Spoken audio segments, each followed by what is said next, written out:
नामवंती महात्मान संशोधिम परमं गता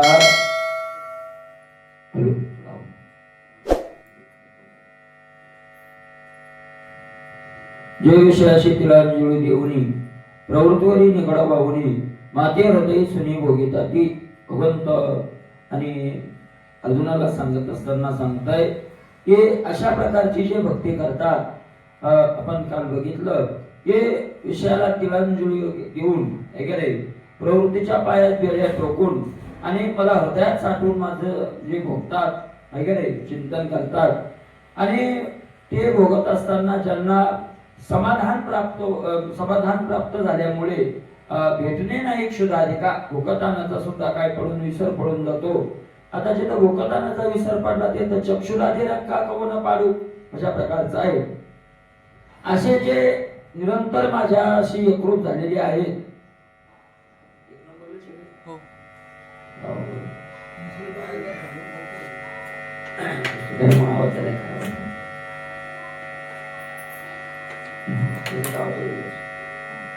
अशा प्रकारचे जे माझ्याशी एकरूप झालेले आहेत है का नाही.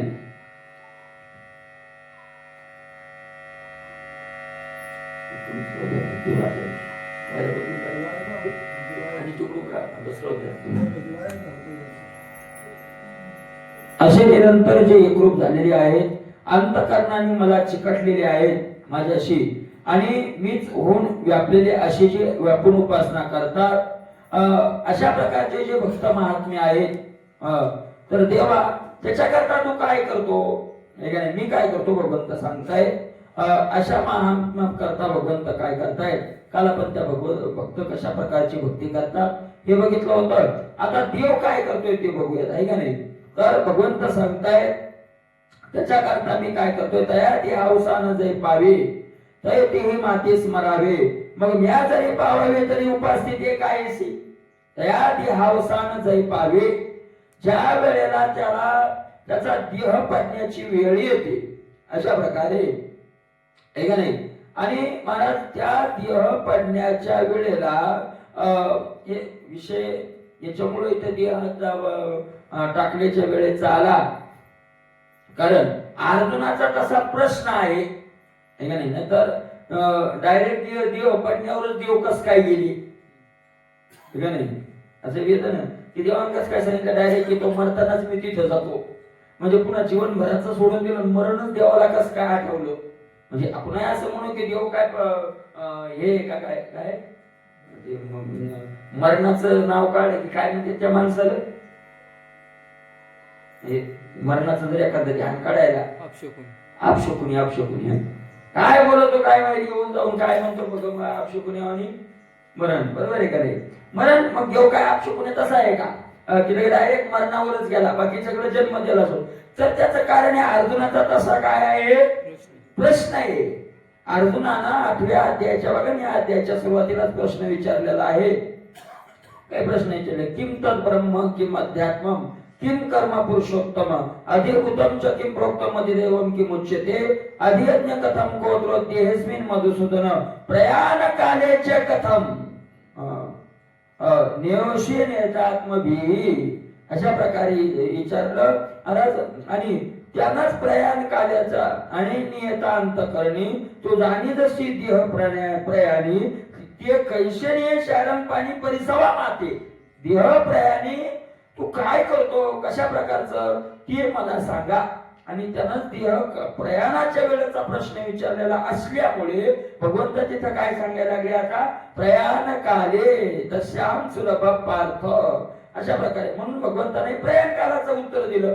नाही तर प्रयाण काली धावून येतो म्हणजे जीवनभर त्याला गरज नाही असं म्हणायचं कारण नाही म्हणजे जीवनभर संबंध ठेवत नाही त्याच्या शेवटीच तो हजर होतो असंही म्हणायचं कारण नाही. अरे जगाचा विश्वाचा विचार केला आणि देवाचा जर विचार केला आहे का नाही तर का भगवंत सगळ्यापेक्षा श्रेष्ठ आहे का भगवंत खरा आपला मित्र आहे तर त्याची भक्ती करणारा तो जीवनभर तर कामी येतोच येतो पण शेवटीही काय येतो कामाला. आणि जगाचा असं आहे महाराज जीवनभर कामाला आल्यासारखे वाटतात येत नाहीत आल्यासारखे वाटतात कारण मला तोच व्यक्ती आपल्या कामाला येतो की आपल्यापासून त्याचा कुठला तरी स्वार्थ होणार आहे. बरोबर आहे की नाही? अशाच प्रकारचं आहे ना, आपल्यापासून त्याचा कुठतरी काय होणार आहे, स्वार्थ होणार आहे, तोच कामाला येतो. आणि अशा प्रकारे आणि मग शेवटी तर किती काही असला तरी मग येईल शेवटी कोण कामा, काय कामा कोणाच्या कामाला कोण आलं शेवटी, येत नाही कोणी कामाला. म्हणून महाराज का त्याला जोडावं, का त्याची भक्ती करावी, का त्याचं भजन करावं, का त्याला आपलंसं करावं. तो जीवनभर तर येतो कामाला, जीवनभर तर येतो. अंतकाळी तैसा संकटाची वेळी हरी त्या सांभाळ्या अंतरबाई. अंतकाळी आणि पुन्हा संकटाची वेळी असं घ्या, किंवा अंतकाळीच्या संकटाच्या वेळी. पण अंतकाळी आणि जीवनभरच्या संकटाच्या वेळी त्याला काय करतो, तो सांभाळतो. अशा प्रकारचे म्हणजे मरणालाच सांभाळतो असं नाही, नाही तर असं अर्जुनाची घोडी तरी अनंती. परत कितीतरी अरे काय नाही केलं भक्तासाठी, त्यानं कितीतरी केलं. तर द्वारकेला गेल्यावर इतिहास कळाला. द्वारकेला भगवान कृष्णाच्या जो मंदिर आहे त्याच्यापासून 2 ते 2.5 किलोमीटर रुक्मिणी मातेचं मंदिर आहे. शेजारी नाही, पंढरपुरात तरी जरा म्हणजे जवळ आहे, पण तिथं 2-2.5 किलोमीटर. ते इतक्या लांब काय आहे रुक्मिणी माता, लगे नगराच्या बाहेर, द्वारकेच्या बाहेर, इतक्या लांब काय आहे. तर त्याचा इतिहास सांगतात. म्हणजे किती भक्तासाठी किती सहन करतो तो. आता चातुर्मास सुरू होणार होता, म्हणजे 1-2 दिवसात चातुर्मास सुरू होणार. आणि दुर्वासा ऋषी निघाले महाराज, मोठ्या राजा इकडं. असा कोण आहे मला 4 महिने माझी सेवा करेल आणि मला माझा चातुर्मास पूर्ण करेल. म्हणजे 4 महिने मी राहील असा मला दुर्वासाचा चातुर्मास सेवा करायला अडचण नाही. महात्म्याला काय लागणार आहे, खाया पियाला लागून राजा लोकांकडे काय कमी असतं. पण दुर्वासाची सेवा करायची म्हणजे इस्तुपात्रात घे नाही. बरं तर बरं, नाही तर आग लावून काय करेल बाबा. कोणीच कोणताच राजा तयार झाला नाही, कोणीच नाही. ते कोणाला काय म्हणायचे नाही, फक्त म्हणायचे. ते द्वारकेत आले आणि दौंडी चालू केली त्यांची त्यांनी. म्हणजे दौंडी म्हणजे असे नाही म्हणायला लागले, कोण आहे असा मला माझा चातुर्मास. मला भगवान कृष्ण पळतच आले, तिथून चालले ते राजमहाला समोर पळत आले. सांगितलं महाराज मी म्हणले तुमचा इच्छा पूर्ण करणारा. सांगितलं कृष्णा विचार कर, दुर्वास आहे 4 महिने. सांगितलं महाराज आता तुमच्या सारख्याची सेवा करायला मिळते आम्हाला, याच्यापेक्षा काय पाहिजे. मग दुर्वासाला नेलं. ते म्हणले पुन्हा तुझ्या जो राजमहाल आहे त्याच्यात मी राहणार आहे. म्हणजे राहा, तुम्हाला राहायचं चित्र राहायचं तिथे राहा, काय अडचण आहे. आता रुक्मिणी माताला मी मला दोघंही म्हणजे सेवा करतो. राहिले दुर्वासा. दुर्वासा राहिले म्हणजे चातुर्मास करायला नाही राहिले, याची परीक्षा बाहेरच राहिली आहे नाही. त्यांना चातुर्मास जंगलातही करतात, त्यांचं काय महात्मा येते. पण भक्तासाठी बाजूली आणि भगवंतानं सेवा चालू केली. एवढी सेवा एवढी. अरे दुर्वासा होताना असंच करायचे की याला राग यावा, याला क्रोध यावा, अशाच प्रकारची क्रिया करायची मला. पण भगवंत येते. एकदा असं झालं म्हणे महाराज ते झोपले, उडले दुर्वासा आणि सांगितलं माझ्या अंगाला तेल लावून मालिश करा. दोघं पती पत्नी. मला मालिश चालू केली.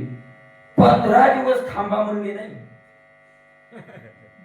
दुर्वासा आहे, तर का खाणं लागतंय का, पिणं लागतंय का, झोप लागते. 15 दिवस कशा करता फक्त की कृष्ण आता तरी म्हणे की बस झालं महाराज आता कवलं काय असतं का. 15 मिनिटं तर कळत नाही का 15 दिवस असतं काय. 15 दिवस मांडीत जाईल.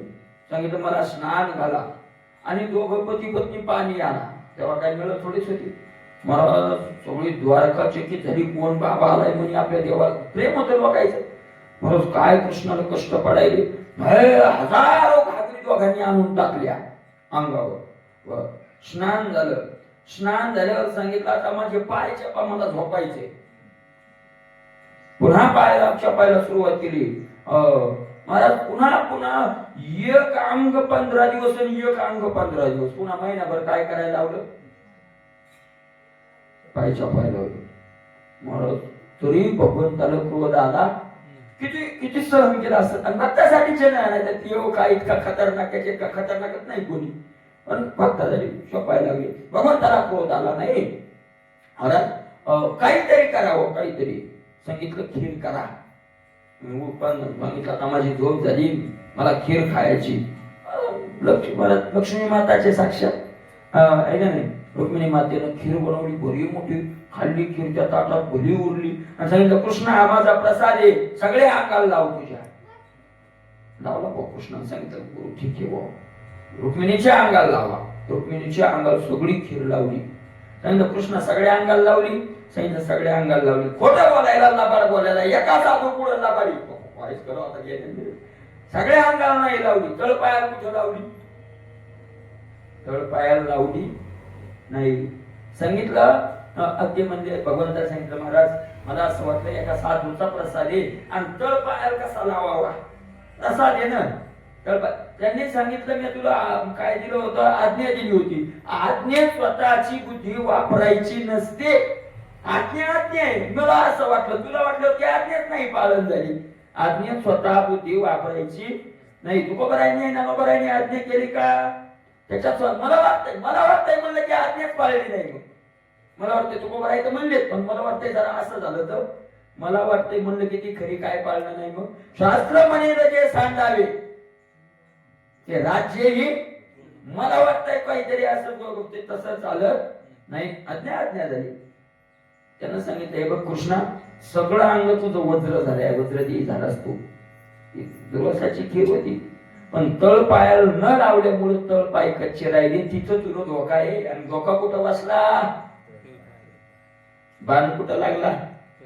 तळ पायालाच लागला. तिथं धोका नाही तर कुठं तुला मलाच वज्र कोणतंच इंद्राचं वज्र कोणतंच शस्त्र तुला शरीराला बाधा करणार. लक्ष्मी मातेला खूप रुक्मिणी मातेला खूप आशीर्वाद वगैरे दिले आणि सांगितलं आता चातुर्मास संपत आलाय, मला फिरायचं. रथ आणला भगवंत मग स्वतः रथ घेऊन आले. घोडे दुखलेले दुर्वासा आले आणि सांगितलं घोडे स्वरा. घोड्याच्या रथात नाही बसायचं, मग एका बाजूला कृष्ण आणि एका बाजूला रुक्मिणी मला बसायचंय आणि सगळी द्वारका फिरायची. पंचक्रोशी. भगवंत म्हणजे ठीक आहे हो, भगवंत एका बाजूला आणि रुक्मिणी माता. रथ चालवायला कोणता सारखी गोष्ट म्हणत भगवंता दुर्वासा स्वतः बसले. निघाला रथ निघाला. फिरत असताना रुक्मिणी मातेला तहान लागली. भगवंताला हळूच म्हणल्या, परत वार्ता होता तहान लागली.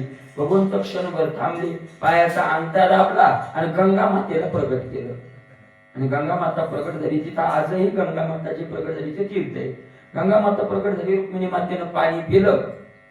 काता जर सापडली ते घेण महाराज कुठंतरी चुकच पाहत होते. मला दुर्वास खवळले ना, मला विचारल्याशिवाय पाणी पिलंच कसं? तहान लागली होती पण मला विचारलं का? मला विचारल्याशिवाय पाणी पिलं नाही. मी शाप देतो तुम्हाला, मला पाणी न देता तुम्ही पाणी पिले तुम्हाला शाप देतो. या 20 किलोमीटर त्याची भाषा वेगळी असेल, आज 20 किलोमीटर म्हणजे एवढ्या याच्यात गोड पाणी राहणार नाही. द्वारकेला पाणी 20 किलोमीटरच्या पलीकडून आणावं लागतं पियायला. तिथं पाणी खारंय सगळं, गोड पाणी नाही. आणि तुम्ही एवढं तो ते म्हणजे बायको ताण लागली होती, एवढा बायको जीव आहे का तुझा? तुम्ही दोघा एका सोबत राहू शकणार नाही. मला वाटतं पंढरपूरला दिवसाचा शाप पाळायला काय माहित. कारण तेच बाबा इकडे आलेत ना. रुक्मिणी मातेला शेजारी घेतलेलं नाही. मला भगवंत रुक्मिणी माता रडायला लागली, नाही काही वर दिले त्यांनी, पण शेजारीच दोघांना राहता येणार. तुझी महाराज एवढं मोठं आता भगवंताचं एवढं दर्शन एवढं हे चाललं ते चाललं. तिथं रुक्मिणी मातेला विचारली कुठे चान्स आहे तिथं. पंढरपुरात तरी ज्यानं दर्शन घेतलं त्याला काय करावं लागतं? रुक्मिणी मातेचं दर्शन घ्यावंच लागतं. तिथं काही काहीला ज्याला माहिती ती 2 किलोमीटर जातात, नाही तर ज्याला माहित नाही त्याला जातही नाही. अशा प्रकारचे. पण मला सांगायचं एवढं सहन केलं ते कशामुळे सहन केलं? शापही भोगला पण दुर्वासाला काही बोलले नाही. मला दुर्वासाचा तप आहे म्हणून देव घाबरले नाही. घाबरतो देव तपाला. असे किती तपस्वी वाटेल लावलेला आहे तो. तो तपाला घाबरत नाही, तो भक्तीला घाबरतो. तो कशाला घाबरतो? भक्तीला. महाराज विकल्या जातो, स्वतः विकून टाकतो. तो विकून टाकतो. भगवंत स्वतः म्हणजे विक्रिया देवी स्वतःला काय करतो? विकून टाकतो. महाराज त्याचा दास्य करे या दासाचे. म्हणजे मरणाच्याच वेळेला उपयोगाला येतो असं नाही. मरणाच्याच वेळेला येतो असं नाही. तो काय आपल्यासारखा आहे का? फोन आला तर मग म्हाताऱ्याचं म्हणजे जरा जास्त झाले तर या, आता म्हणजे काय जास्त झालं म्हणल्यावर पुन्हा शेवट याला बी येणंच लागेल, मग येऊ एकदाच. कसा स्वार्थी आहे का काय? तर ते नाही, पावला पावलाला तो त्याच्या काय राहतो, मागे पुढे उभा क्षण सांभाळ साक्ष होतो बोला, आणि क्षणात तो मागत राहतो. आणि अशा प्रकारचा पण महत्वाचा आहे अर्जुनाचा प्रश्न शेवटच्या वेळेचा आहे. ज्या वेळेला मला जर त्याचा प्रश्न तेवढाच असल्यामुळे भगवंतानं डायरेक्ट तिथे नेलं. आणि ज्या वेळेला काही काही वेळेला म्हणजे त्याच्या जीवनाचंही सांगितलं, जीवनभर मी काय करतो हे सांगितलं नाही असंही नाही, हे भगवंतानं सांगितलं. पण इथं शेवटचा प्रश्न विचारला, सांगता तयात देहावसानच आहे पावे, ज्या वेळेला त्याला देहाचा त्याग करण्याची वेळ येते अशा प्रकारचं होतं. आणि महाराज त्या वेळेला त्यानं माझं स्मरण करावं, आहे का नाही? त्याने माझं काय करावं? स्मरण करावं. अशा प्रकारचं मी वाटच पाहत नाही, आहे का नाही? कारण असं आहे, त्याच्या मागचाच विषय भगवंतांनी हा विषय सांगण्याचं दुसरं एक कारण आहे. त्याच्या मागचा विषय आता 8व्या अध्यायात झालेला.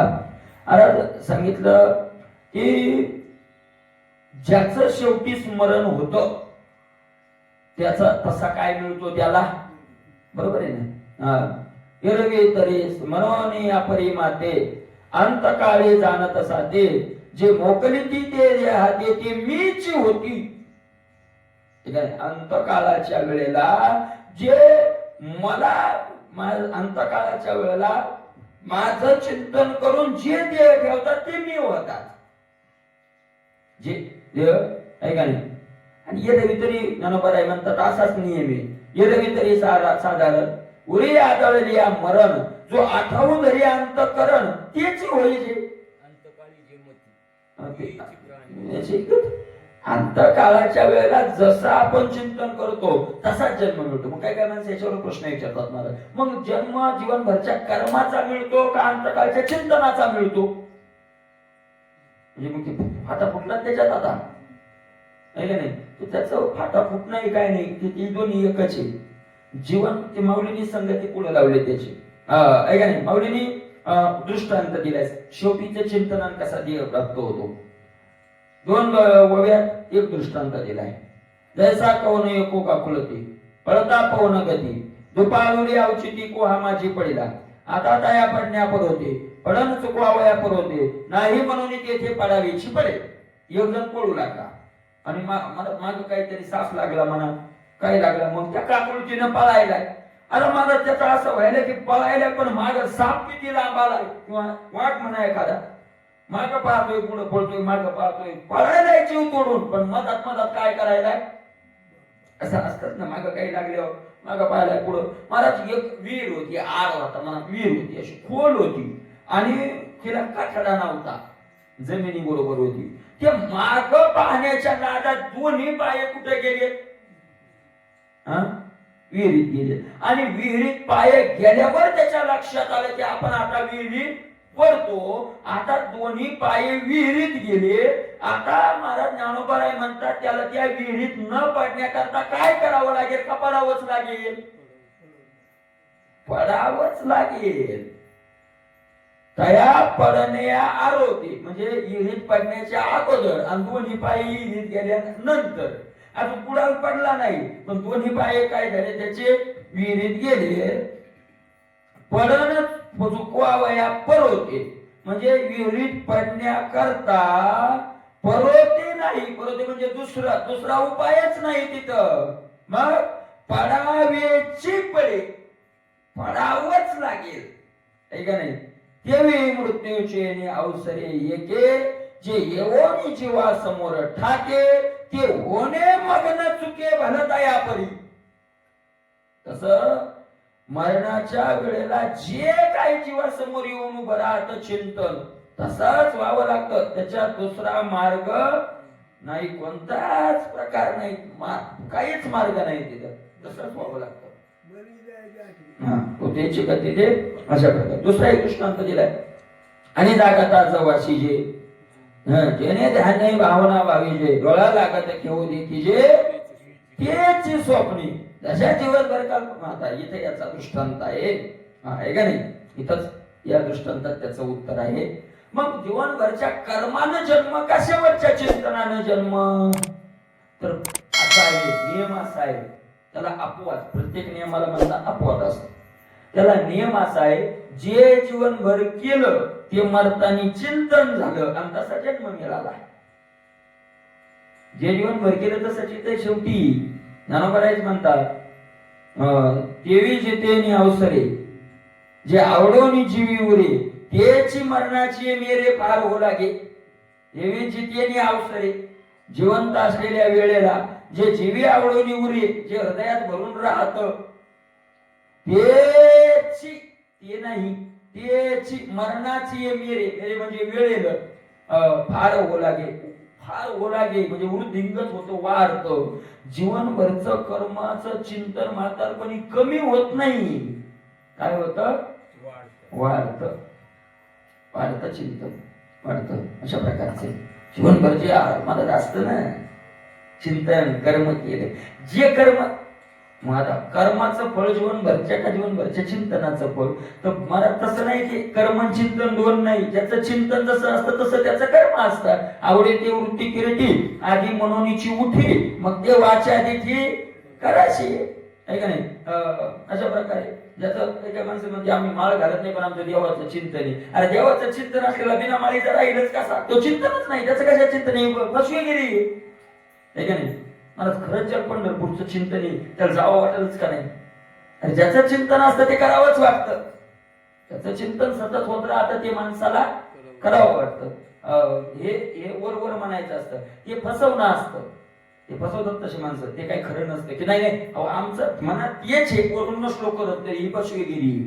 आणि कोणाला फसवणं चाललंय ते समाजाला नाही स्वतःच स्वतः फसवणं नाही ना. दुसऱ्याला काय दुसऱ्याला सांगितलं तेवढ्या पुरतं ते हो म्हणला ते निघून गेला. त्याचं काय नुकसान झालं? नुकसान कोणाचं होतं इथं? आपण म्हणून आपण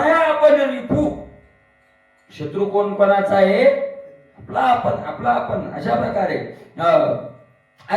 असं जे चिंतन येतं तसा काय होतो? त्याला जन्म मिळतो.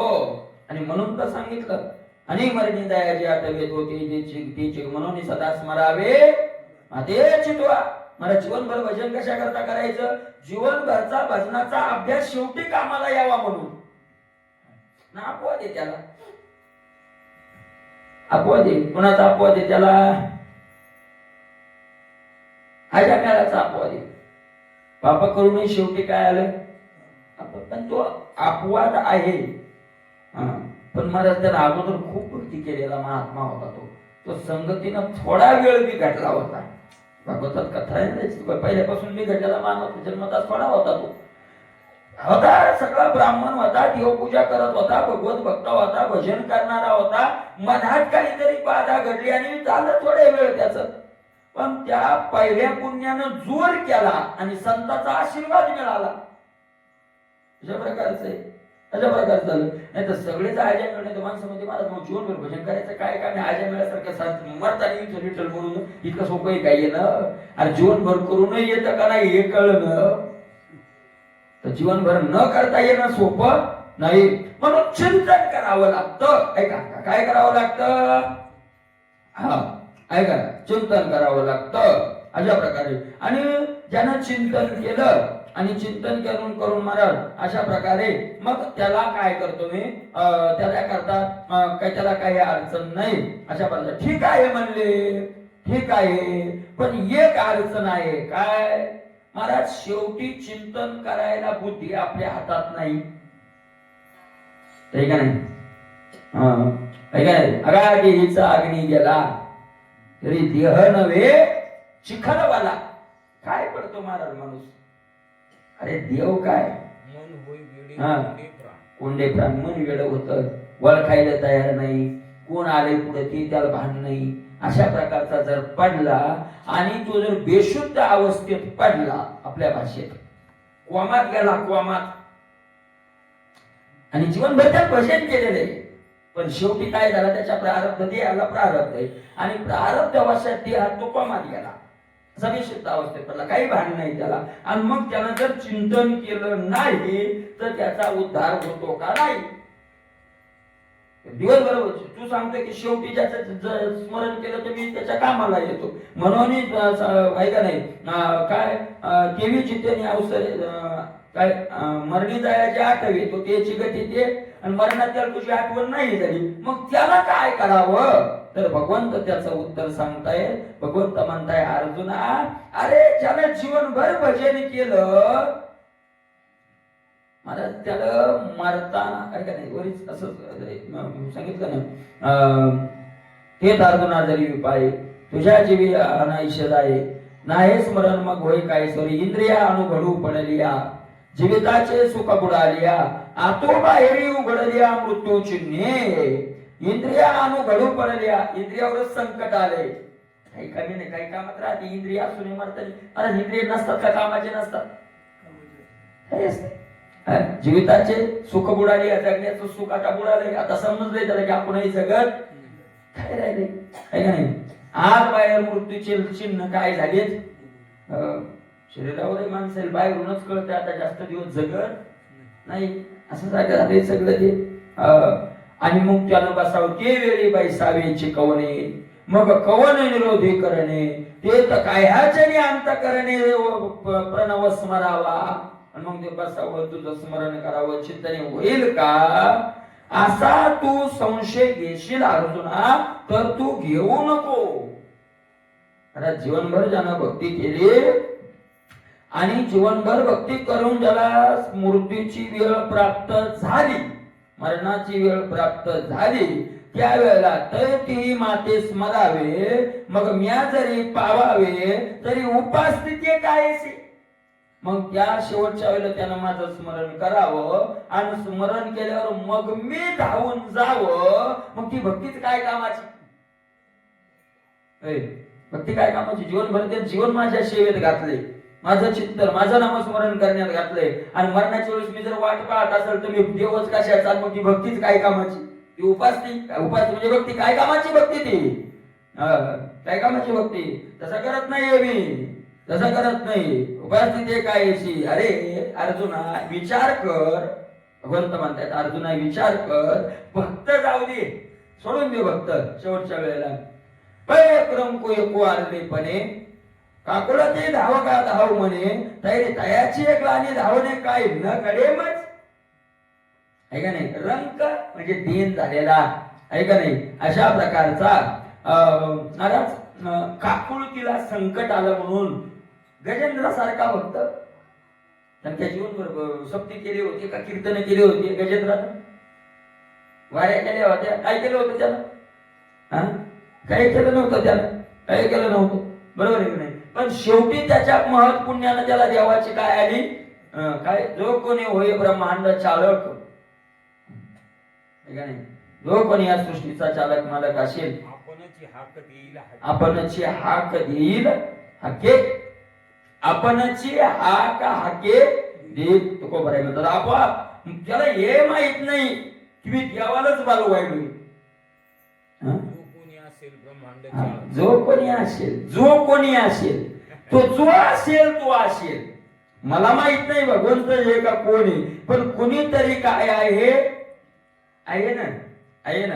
अशा प्रकारचा जो कोणी असेल तो महाराज याचं नावही घेतलं नाही. महाराज अशा प्रकारचं गजेंद्र तो हस्ती सहस्त्र वरुषे तळा माझी नकरे पिढीलाशी श्रुवदी सांडिले कोणी नाही साहे. श्रुवदी सांडिले सगळ्यांनी सोडून अंती वाट पाही विठो तुझी कृपेच्या सागरा माझ्या नारायणा तया दोघाचा नाकारी गेले. एकाला नाही तारलं नकरालाही आणि देवा गजेंद्रालाही. अशा प्रकारे त्या दोघांनाही तुका म्हणे नेले वाहुनी विमानी मी ऐकून विश्वासलो. परत मी कथा ऐकल्या म्हणून तो विश्वास ठेवला त्यावर. कथा याच्यामुळे काय काय त्याच्यावर काय बसतो आपला विश्वास बसतो. हे ऐकून विश्वासलो. तुको बरं म्हणतात ना महाराज तेव्हा कणवाळू कृपाळू भक्ता लागी मोही गजेंद्राचा धावा तोळा केला विठाई. अशा प्रकारे महाराज त्यानं भगवंताचं स्मरण केलं आणि भगवंताचं स्मरण केल्याबरोबर महाराज भगवंत काय झाले, धावून गेले. आणि मग जर त्या न भजन करणाऱ्यांना आवाज दिला, त्याच्याकरता मी धावून जातो, यानं तर माझं भजन केलंय. आणि मग महाराज भजन न करणाऱ्यालाही आवाज दिल्यावर जातो आणि भजन करणाऱ्यालाही जर आवाज द्यावा लागत असेल तर मग ती भक्ती काय कामाची? काय कामाची? बरोबर आहे का नाही? ती काय कामाची भक्ती? अशा प्रकारचे राजाकडे तक्रार केल्यानंतर संकट आलं एखाद्यावर आणि त्या राजाकडे तक्रार केली आणि मग राजा त्याच्याकरता धावून गेला, म्हणजे त्या शत्रूपासून त्याचं रक्षण केलं राजानं, ठीक आहे. पण त्याचं तेवढं मोठं जीवावर संकट आल्यावर तक्रार केल्यावर राजानं ते केलं, बरोबर आहे का नाही? पण तेवढीच तक्रार जर राजाच्या पोराला म्हणजे करावं लागत असेल तर मग राजाचं पोरग होण्याचा त्याचा फायदाच काय झाला? फायदा काय झाला त्याचा? मला सांगा. तुम्ही आता पोलीस स्टेशनला पहा, पोलीस स्टेशनला जर गेले ना, तुम्ही मला त्रास व्हायला ते म्हणतात रीतसर अर्ज द्या, बरोबर आहे ना? असंच म्हणतात ना. तसं तोंडी चालत तुम्हाला जे दुःख असेल आम्ही बघू पुढचं काय येतं, पण तुम्ही रीतसर काय द्या, अर्ज द्या. एसपी कडे जा तुम्ही, नाही तर त्याच्यावरचा कोणी असेल त्याच्याकडे जा, आहे का नाही? डीएसपी असतो का त्याच्यावरील, डीएसपी कडे जा. तो म्हणतो रीतसर अर्ज दिलाय का पोलीस स्टेशनला, बघू चौकशी काय ते चालू कुठपर्यंत आली. पण अर्ज नाही दिला, मग तुम्हाला काय द्यावं लागेल? अगोदर अर्ज द्यावा लागेल. आणि डीएसपीच्या पोरावर संकट आलं, भले महाराज तिकडून स्वतः पोरं ते धरलं त्याला आणि डीएसपी माहीत झालं. तो म्हणला अहो साहेब तुमच्या पोराला लोक मारायले. तो म्हणला रीतसर अर्ज आल्याशिवाय मी जाईल कसा? मग त्या डीएसपीचं पोरग होण्याचा त्याचा फायदा तरी काय झाला? काय फायदा झाला? तसं एखाद्या कुणाही आवाज दिल्यावर जर रीतसर अर्ज केला तर हा शेवटी त्याच्याकरता काय करतो? धावून जातो. मग भक्ताला जर रीतसर अर्ज करावा लागत असेल तर तो भक्ती काय कामाची त्याची? अजिबात तसं करत नाही भगवंत म्हणतोय मी. अरे एका सामान्यासाठी जर मी धावून जातो आणि भक्ताही त्याची दशा, तरी भक्तीचा सोसो काय सा? आणि भक्ताला जर तीच अवस्था तसंच प्राप्त करावं लागत असेल तर भक्तीचे कष्ट करून काय फुकट गेले ना मग त्याच्या भक्तीचे? तर भक्ताला मी आवाज देऊ देत नाही, आवाज देऊ देत नाही. म्हणून हा ध्वनी ऐसा न वाकाना असं बोलू नको अर्जुना.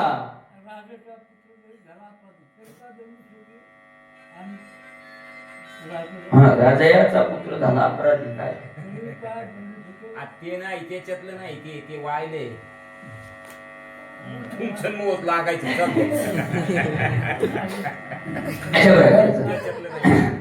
अरे तर मग ती भक्ती काय कामाची? अशा प्रकारे भक्ती. म्हणून असा संशय अर्जुना तू काय करू नको, घेऊ नको. अरे ती जे वेळी मी स्मरावा ते वेळी स्मरला की पावावा, तो आभारू ही जीवान सहावेची. त्याने माझं स्मरण करावं आणि त्यानं स्मरण केल्यावर मी जावं, एवढंही मला वेळ सहन होत नाही मला, सहन होत नाही. अरे त्यानं काय आवाज द्यायची गरज आहे? त्यानं कशाला मला हाक मारायची गरज आहे? त्यानं काय मला करायची गरज? ते मी मागे पुढे उभा हे सांभाळी, त्यांना आवाज देण्याची गरज नाही. अरे आवाज नाही मग अरे ते ऋणवय पण देखोनी अंगी, मी आपुल्याची उत्तीर्णत्वा लागी, भक्ताची आतनु त्यागी परिचर्या करी. त्यानं कर्ज केलंय माझ्यावर, कर्ज ऋणवय पण त्याचं ऋण आहे माझ्यावर. काय करतो? कशाचं कर्ज केलं? जगाचा बाप आहे, सेवेचं कर्ज केलं, भक्तीचं कर्ज केलं आणि त्याच्या बदल्यात काहीच घेतलं? काहीच घेतलं नाही मला, काहीच नाही. यानं प्रयत्न करूनही पाहिला, प्रयत्न करून पाहिला. नामदेवाची घराची दाढीले त्याने लुटी गेले हाती, प्रयत्न करून पाहिला. तुकाराम महाराजाच्या घराला का पाठवलं नाही का? पाठवलं नाही का? पाठवलं महाराज, पाठवलं. तुकोबरायच्या घरी पाठवलं. तुकोबारायांनी त्याचा त्याग केला. म्हणजे इतके पाठ घेतला असतं तर काय होत होतं माहितीये का? काय होत होतं? हे वर पाहत होता ना, भानदास महाराज उदाहरण तुम्हाला माहिती आहे ना. भानदास महाराज पंढरपूरला गेले की देव खाली पाहायचे म्हणे.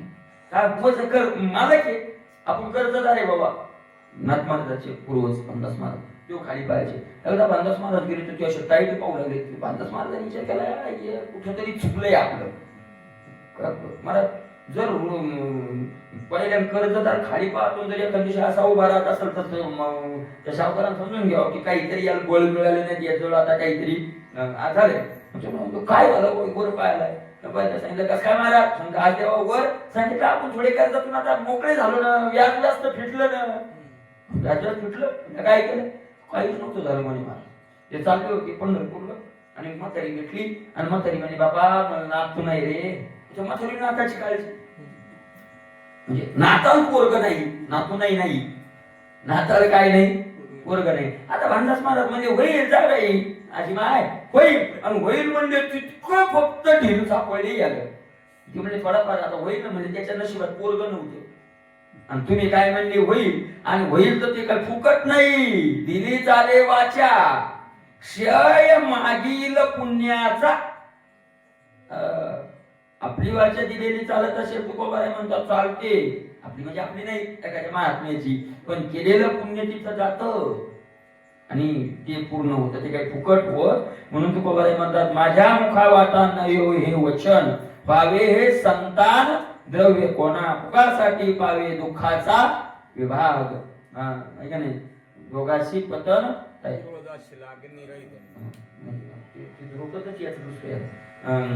ऐका नाही फुकासाठी काय दोघाशी पतन. ऐका नाही देणाराचंही पतन आणि घेणाराचंही काय होतं. माझ्या मुखा वाटा नयो हे वचन, माझ्या तोंडातून असे वचन येऊ देऊ नका की व्हावे हे संतान द्रव्य कोणाला संतान व्हावं, कोणाला काय व्हावं. फुकाचा विभाग पतन दुःखाशी दोहीमुळे त्याशी तेच साधे. फुकाचा विभाग मला पतन दुःखाशी दोघायचंय पतन का बघायचं कसं काय पतन. त्यांना आशीर्वाद दिल्यामुळे त्याचं पुण्य नाश झाला म्हणून त्याचं पतन आणि याला साधू भेटले म्हणून याला उद्धार असं नाही विचारलं म्हणून याचं पतन. त्याच्या पुण्याचा नाश झाला आणि त्याच्या शब्दाने याला जे मिळालं ते नाशिवंतच मिळालं. काय अविनाशी तत्व थोडंच प्राप्त झालंय म्हणून बघायचंय काय झालं तिथं आता पतन झालं. आहे का नाही अशा प्रकारचं आहे. म्हणून आता दिलं देवेश्वर आणि देव म्हणले की आता तेवढाच मी कर्जातून काय झालो कमी झालो कमी म्हणजे जितकं पण ज्यांनी केलं नाही आणि मग त्याचं ऋण आहे महाराज आणि ते कर्ज माझ्या डोक्यावर आहे आणि मला त्यांनी जीवनभर ते फेडायची संधी दिलेली नाही. पण आता त्याला गरज आहे आता त्याला गरज आहे त्याला कारण तो शरीरानं आता काही त्याचं स्वतःसाठी काही करू शकत नाही. मग मी काय कामाचा. त्यानं जर जीवनभर माझी सेवा केली तर शेवटी त्याची सेवा मी करतो, त्याच्यावर उपकार नाही करीत. देव म्हणतात की मी त्याच्यावर उपकार करत नाही, माझं कर्ज थोडंफार कमी व्हावं म्हणून ते ऋणवय पण दे कोणी अंगी मी आपुल्याची उत्तर नत्वा लागे भक्ताची परिचर्या करी. परिचर्या म्हणजे सेवा मी करतो. माहिती सगळ्यांना आपल्याला स्वतःच्या हातावर भगवंतानं काय केलं डॉक्टरनं पाहिलं तुम्ही असं सांग. अशा प्रकारचे अनेक भक्ताची उदाहरण आहेत. स्वतः देवानं ती सेवा केली. आता सेवा करतो मग काय नसते त्याला आंघोळ घालतो त्याचे कपडे बदलतो आहे का नाही. तर हे काय करतो नेमकं तर कशा प्रकारची सेवा करतो तिथं कोणीही करत ना. शेवटी म्हाताऱ्याच्या जागे पोरं वगैरे असले तर ते सेवा करतात. तर ती सेवा कोणती सेवा तर त्या सेवेचं स्वरूप काय आहे आणि ते सेवेचं फळ काय आहे भगवंताने ते आपल्याला पुढे सांगितलेलं आहे. ज्ञानोबारायांनी सांगितलेलं आहे. आपली वेळ संपली त्याचा विचार आपण उद्या करूया. पुंडलिक हरी विठ्ठल.